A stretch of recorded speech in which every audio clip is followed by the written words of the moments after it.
Ciao a tutti ragazzi, come va? Spero tutto bene, bentornati nel mio canale.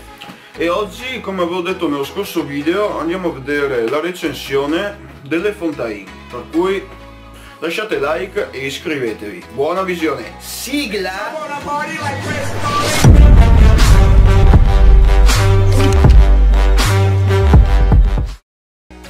Ragazzi, eccoci qua con la recensione delle Fontaine blu, rosse e nere. Vi faccio vedere tutte e tre le scatoline velocemente e dopo ve ne andiamo più in dettaglio sui mazzi.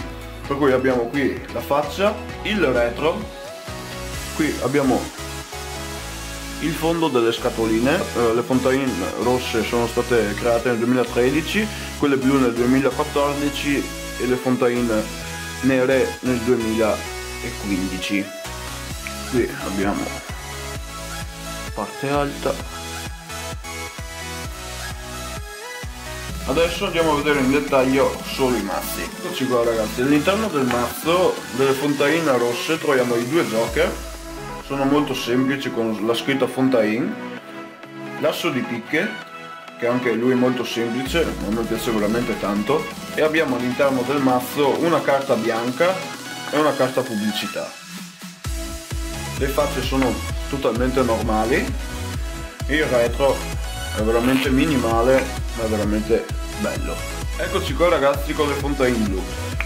Come in quelle rosse abbiamo i due joker Fontaine molto semplici, abbiamo l'asso di picche che cambia da quello rosso, diventa la striscia in mezzo blu, e abbiamo due carte pubblicità, una che è Coming Soon Fontaine nere e abbiamo una carta bianca blu.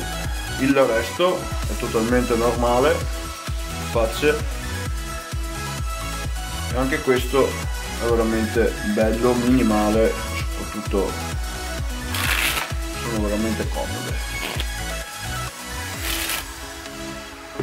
Ragazzi, eccoci qua con le Fontaine nere. Qui abbiamo l'asso di picche che è nero, i due joker neri, abbiamo due carte pubblicità, sì, una carta pubblicità e una carta bianca.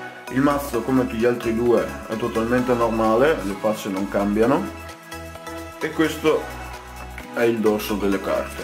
Questi sono gli assi di picche, ve li faccio vedere un pochino da più vicino, tutti e tre insieme.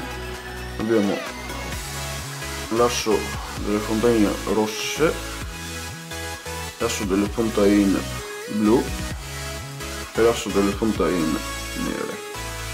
Ragazzi, spero che il video vi sia piaciuto, che vi sia stato utile in qualche modo. Adesso vi lascio altre due informazioni veloci così su questi mazzi. Allora, il Fontaine rosso in questo momento costa molto ma molto, sì, perché i prezzi si aggirano sui 100 euro a pacchetto. Io l'avevo trovato allora e avevo pagato poco.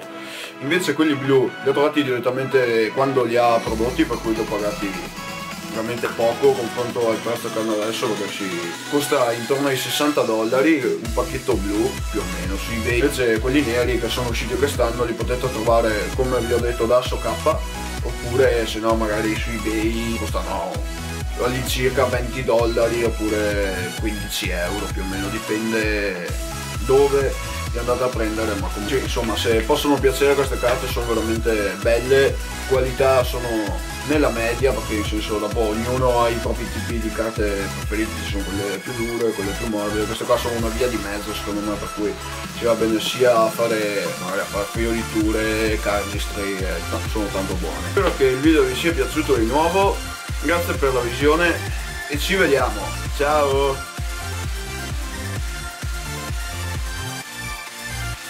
Eccoci qua ragazzi con la descrizione più dettagliata. Eccoci qua con le Fontaine blu.